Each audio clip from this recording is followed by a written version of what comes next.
Yun ho, grabe naman yan, Makanoy. Grabe naman yung aircon na yan, napabayaan natin na may-ari. Ito, payo ko lang sa mga may owner ng mga aircon, sana wag nyo naman pong patagalin yung linis ng aircon nyo. Wag nyo na pong gayahin yung ganito po yung mangyayari, na halos burak na po yung ilalim ng fan ng aircon nila. Hindi po maganda yan.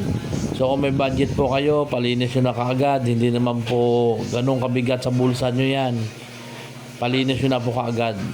Kung makikita nyo po, grabe po yung dumi niyan. Pwede nyo na po tapunan ng munggo yan. Tutubo na yan. Sinasabi ko sa inyo, Makanoy. Grabe yung dumi niyan. Siyempre, at dahil naman to the rescue tayo, ayan na. Ayan na yung kinalabasan. Napakaangas na. Bumalik siya sa dati niyang kulay.